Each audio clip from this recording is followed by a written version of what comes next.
वंदे मातरम साथियों। Any time GK classes में महेंद्र पाल जाखड़ वरिष्ठ अध्यापक आपका अभिनंदन करता हूं। दोस्तों, मेरा ये वीडियो स्कूल लेक्चरर की तैयारी करने वाले हिस्ट्री सब्जेक्ट के लिए है। कल मैंने पहला वीडियो बनाया था पूरा पाषाण काल के बारे में। ये मेरा दूसरा वीडियो है। मैंने पूरा प्रयास किया है कि मैं और बेहतर बना सकूं।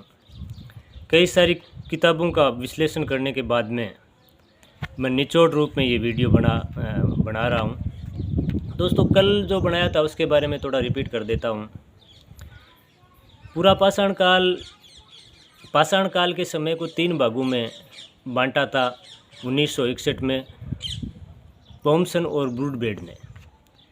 वो 3 भागों के नाम थे पूरा पाषाण काल, मध्य पाषाण काल और नव पाषाण काल।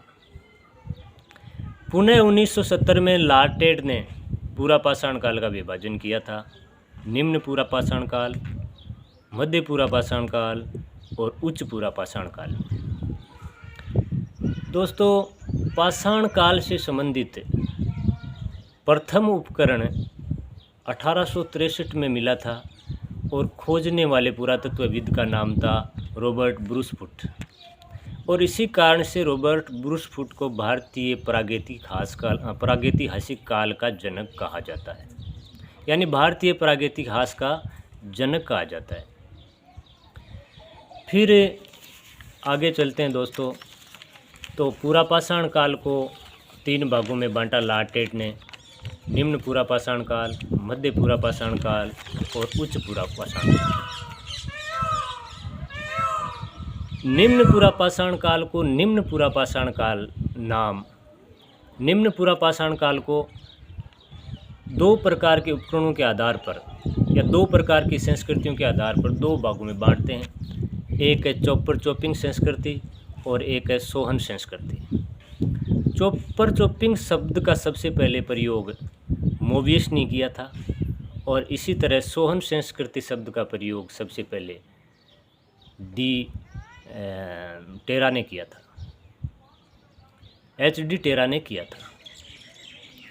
तो दोस्तों, सबसे पहले बात करते हैं हम सोहन संस्कृति की।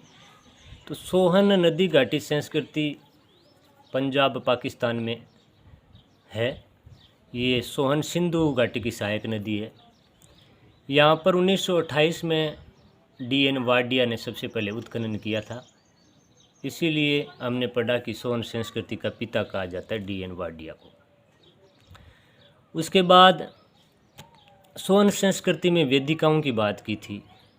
5 वेदिकाएं मिली है सोहन संस्कृति में, जो अलग अलग युगों से संबंधित है। 5वीं वेदिका की बात की थी तो 5वीं वेदिका में केवल 5वीं वेदिका में मिट्टी के बर्तनों के टूटे हुए टुकड़े मिले हैं।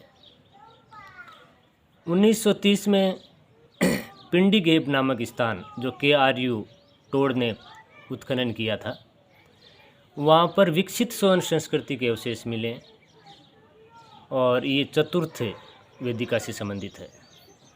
वेदिका का अर्थ हो गया स्तर। उसके बाद में एक स्थान के बारे में पढ़ा था, बोरी नामक स्थान, जो महाराष्ट्र में है। बोरी नामक स्थान के उत्खनन में जो उपकरण मिले हैं उनके आधार पर निम्न पूरा पाषाण काल की तिथि का आंकलन किया गया है, जो लगभग 14 लाख वर्ष पहले की बताई गई है। दोस्तों, पूरा पाषाण काल के क्षेत्रों की बात करें तो शिवालिक पहाड़ी क्षेत्र और शिवालिक की तलहटी में पोतवार का पठार प्रमुख क्षेत्र है। वहाँ पर पूरा पाषाण काल से संबंधित महत्वपूर्ण उपकरण प्राप्त किए हैं। ब्रिटिश पुरातत्वविदों ने 1983 में पोतवार के पठार और शिवालिक क्षेत्र में 15,000 औजार प्राप्त किए थे। अन्य स्थलों में देखें तो गुराहा साहन और उसके बाद रोहिड़ी पठार। गुराहा सारण शिवालिक क्षेत्र में है और रोहिड़ी पठार सिंध क्षेत्र में है। पिंडी घेब नाम की एक जगह, जैसा कि मैंने बताया, जिसका उत्खनन 1930 में KRU टोड ने किया था, ये विकसित सोहन संस्कृति का प्रमुख स्थल है। सबसे महत्वपूर्ण उत्खनन की बात करें तो येल कैम्ब्रिज यूनिवर्सिटी के दो पुरातत्वविद डी टेरा और पीटरसन के नेतृत्व में 1935 में शिवालिक की पहाड़ी क्षेत्र में पोतवार पठार की तलहटी में अनुसंधान करके किया था। यहाँ से प्राप्त उपकरण अपने आप में बहुत महत्वपूर्ण है, जो निम्न पुरापाषाण काल से संबंधित जानकारी प्रदान करते हैं। इसके अलावा दोस्तों महत्वपूर्ण क्षेत्रों की बात हमारे राजस्थान में चित्तौड़गढ़, नागौर जिले में डीडवाना आदि के बारे में बात की थी। चौंतारा स्थल के बारे में बात की थी, जो उत्तर और दक्षिण परंपराओं का मिलन बिंदु था। अब आज हम अगले भाग के बारे में जानकारी लेंगे। दोस्तों वीडियो को पूरा देखें, अच्छा लगे तो लाइक और शेयर करें। अब आज हम निम्न पुरापाषाण काल के अन्य स्थलों के बारे में जानकारी लेंगे। सिंगरौली घाटी मिर्ज़ापुर उत्तर प्रदेश में है। देखो कई बार मिलान के क्वेश्चन आ जाते हैं। सिंगरौली, बेलन घाटी, मयूरभंज, गिदलूर ऐसे नाम दे देता है, आगे स्थानों के नाम दे देता है, तो इनको भी थोड़ी जानकारी, इनके बारे में भी जानकारी रखें। सिंगरौली मिर्ज़ापुर यूपी और बेलन नदी घाटी इलाहाबाद उत्तर प्रदेश, ये निम्न पुरापाषाण काल के स्थल हैं। देखो दोस्तों पुरापाषाण काल के स्थल लगभग केरल को छोड़ करके पूरे भारत में ही मिले हैं। तो ज़रूरी नहीं है सिंगरौली घाटी और बेलन घाटी निम्न पुरापाषाण काल के स्थल हो। निम्न पुरापाषाण के साथ साथ ये उच्च पुरापाषाण के भी होंगे, मध्य पुरापाषाण के भी होंगे। मैं एक वीडियो ऐसा बनाऊंगा जिसमें केवल उन स्थलों का ही जिक्र करूंगा जो किसी काल विशेष से संबंधित हो। इसी सिलसिले में आगे दोस्तों मयूरभंज जो कि उड़ीसा में है, गिदलूर तथा नेल्लोर आंध्र प्रदेश में है, पहलगांव जो श्रीनगर में है। पहलगांव में 1969 में HD सांकलिया ने एक बड़ा फलक उपकरण बिना गड्ढा हस्तकुटार प्राप्त किया। यानी एक तो बड़ा फलक उपकरण प्राप्त किया और एक बिना गड्ढा हस्तकुटार प्राप्त किया। फलक का अर्थ होता है कि किसी पत्थर के टुकड़े से एक छिलके को छीलकर अलग कर लिया जाए। मारवाड़ी भाषा में जिसे हम पापड़ी कह सकते हैं, और उसमें फिर धार बना करके औजार बना लिए जाते हैं, उन्हें फलक उपकरण कहा जाता है। क्वार्टजाइट पत्थरों से ही बनाए जाते थे निम्न पुरापाषाण काल के उपकरण, जो कि एक बहुत ही कठोर पत्थर होता है। पहलगांव से SD सांकलिया ने बड़ा फलक उपकरण व बिना गड्ढा व हैंडक्स प्राप्त किया था। बेलन घाटी जो है दोस्तों टोंस नदी की सहायक नदी है। यहाँ GR शर्मा ने सबसे पहले अनुसंधान किया था। पाषाण काल के सभी युगों के उपकरण और जीवाश्म यहाँ पर मिले। याद रखने की बात है, पाषाण काल के सभी अवस्थाओं के उपकरण यहाँ पर मिले और यहाँ 44 स्तन ऐसे मिले हैं जो पाषाण काल से संबंधित हैं। लोधा नाला एक जगह है, ये बेलन घाटी में ही स्थित है। लोधा नाला से उपकरणों के अलावा एक हड्डी से बनी हुई मातृ देवी की मूर्ति मिली है। ये प्रश्न अनेक बार परीक्षाओं में पूछा गया है दोस्तों, इसलिए याद रखने की ज़रूरत है। लोधा नाला बेलन घाटी उत्तर प्रदेश में है, जहाँ से मातृ देवी की हड्डियों से बनी हुई प्रतिमा मिली है। विभिन्न विद्वानों ने पुरापाषाण काल का समय प्रातिनूतन काल यानी अति प्राचीन काल निर्धारित किया है। सोन नदी घाटी की 5वीं वेदिका में, जैसा कि मैंने पहले बताया, मृद भांडों के अवशेष जो टूटी हुई अवस्था में है मिले हैं। निम्न पुरापाषाण काल के उपकरण क्वार्टजाइट पत्थर से बनाए गए। याद रखने की बात है, क्योंकि उसके बाद जो काल आएंगे उनके बाद की अवस्था में जो उपकरण हैं वो अलग प्रकार के पत्थरों से बनाए गए थे। जैसे कि मान लो ये मध्य पुरापाषाण काल आएगा तो उसके पत्थर चर्ट, जेस्पर आदि पत्थरों से बनाए गए थे। एक आता है बोल्ड कॉन्ग्लोमरेट, कई बार इसके बारे में भी क्वेश्चन आया है। बोल्ड कॉन्ग्लोमरेट क्या होता है? नदी के तेज बहाव के कारण पत्थरों के बड़े बड़े टुकड़े टूट जाते हैं और लगातार घिसाव से वो चिकने होकर के उनकी एक सतह चिकनी हो जाती है और उनका आकार कोण के आकार का हो जाता है, जिन्हें बोल्डर कॉन्ग्लोमोरेट कहा जाता है। ये ज़्यादातर पुष्कर शिवालिक क्षेत्र में मिले हैं। पुष्कर शिवालिक क्षेत्र हिमाचल प्रदेश में इस तरह के उपकरण मिले हैं। बोल्डर कॉन्ग्लोमोरेट क्वार्टजाइट पत्थर से बनाए गए थे, आकार कोण के समान होता है, जैसा कि मैंने बता दिया। ये सोन नदी घाटी से अलग प्रकार के उपकरण हैं, यानी उनसे मिलते जुलते नहीं हैं, इसीलिए इनको विद्वानों ने प्राक सोहन नाम दिया है। कॉन्ग्लोमोरेटों को प्राक सोहन नाम दिया है दोस्तों। अब हम कुछ महत्वपूर्ण पुरास्थलों का खोज, उत्खनन और उनके अनुसंधान के बारे में जानकारी लेते हैं। जैसे कश्मीर घाटी की बात करें तो कश्मीर घाटी में 1970 में HD सांकलिया व RV जोशी ने उत्खनन किया था।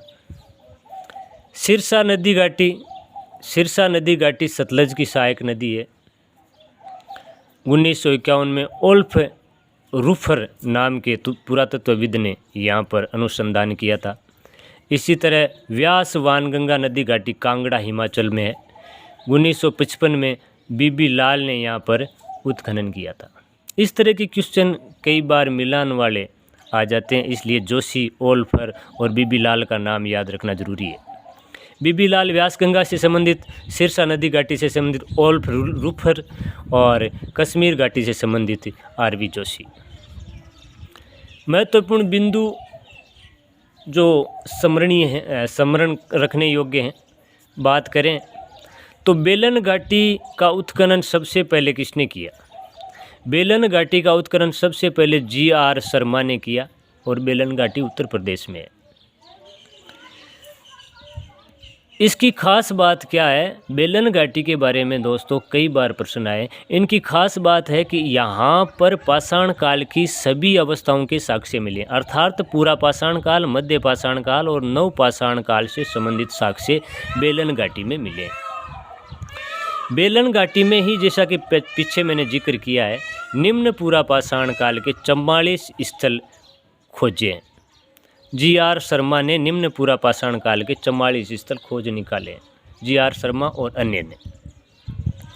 इसी बेलन घाटी की तरह ही राजस्थान में अजमेर में लूणी नदी घाटी है।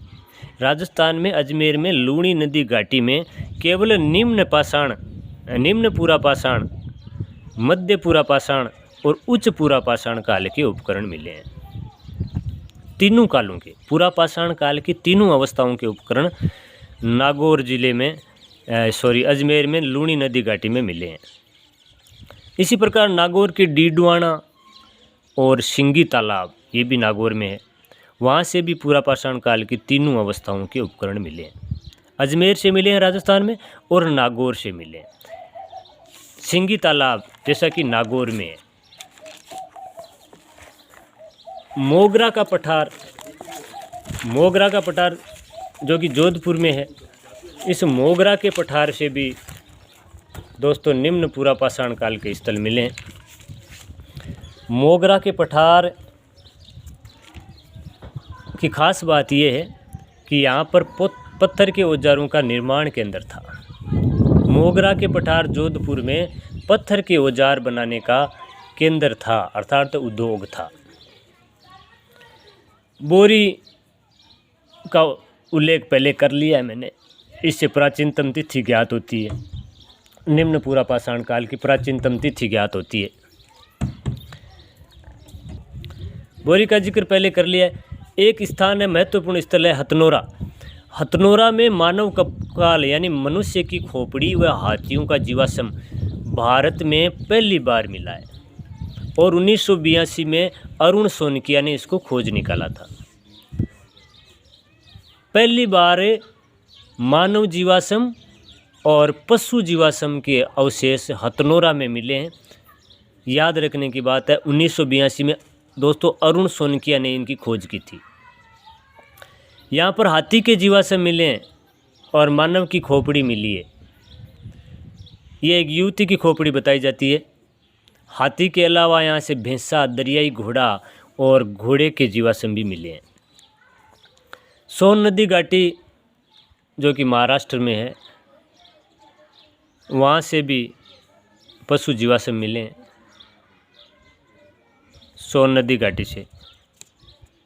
इसी प्रकार भीमबेटका मध्य प्रदेश में, यहाँ से भी निम्न पुरापाषाण काल से लेकर ऐतिहासिक युग तक के साक्ष्य मिले और निरंतर मिले हैं। यानी भीमबेटका का नाम भी प्रसिद्ध है मध्य प्रदेश में। यहाँ पर प्राचीन मानव के द्वारा बनाई गई पेंटिंग्स मिली है गुफाओं में। वाकणकर ने जिसको खोजा था, अलग अलग अवस्थाओं के अलग अलग साक्ष्य यहाँ पर मिले हैं। पाषाण काल से लेकर ऐतिहासिक काल तक की सभ्यताओं का विकास यहाँ पर हुआ था। इसी तरह दक्षिण भारत की मद्रास संस्कृति के उपकरणों की बात करें कि दक्षिण भारत की मद्रास संस्कृति अर्थात हस्त कुठार संस्कृति के प्रमुख उपकरण कौन से थे? तो उसके प्रमुख उपकरणों में हस्त कुठार, हैंडेक्स कहते हैं जिसको, और क्लीवर उनके प्रमुख उपकरण माने गए हैं। अतिरंपकम नामक जगह है तमिलनाडु में। अतिरंपकम नाम थोड़ा कठिन है। ये तमिलनाडु का सबसे समृद्ध पुरापाषाण युगीन स्थल है। तमिलनाडु का सबसे समृद्ध पुरापाषाण युगीन स्थल है और कोर्तलियार नदी घाटी में स्थित है।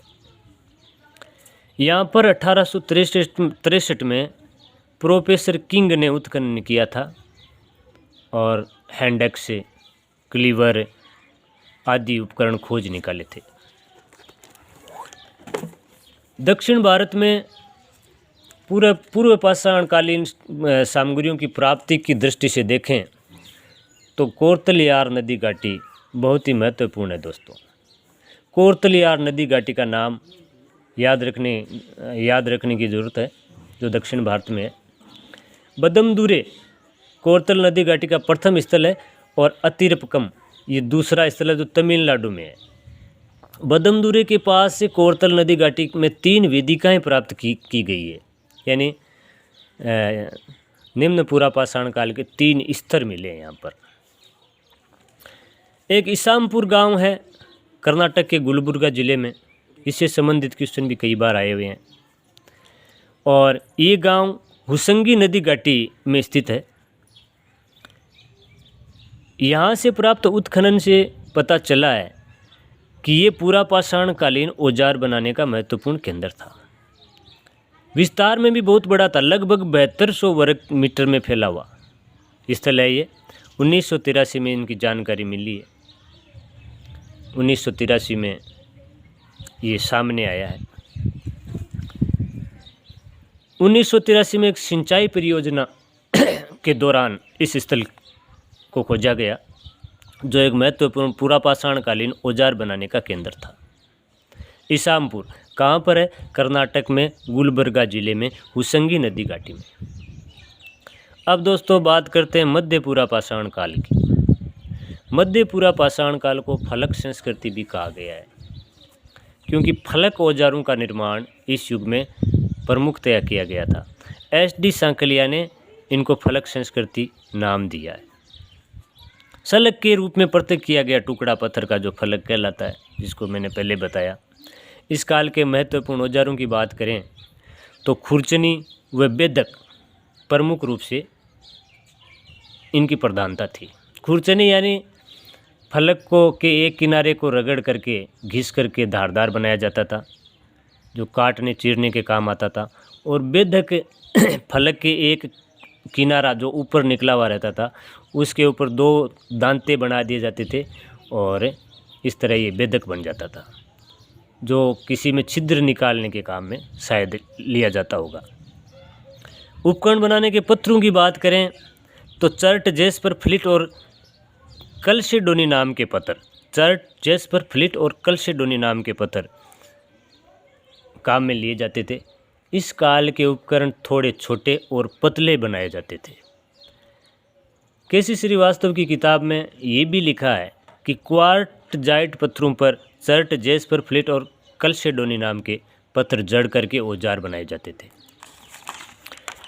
आगे चलें दोस्तों, तो इसी काल में नेवासा महाराष्ट्र में,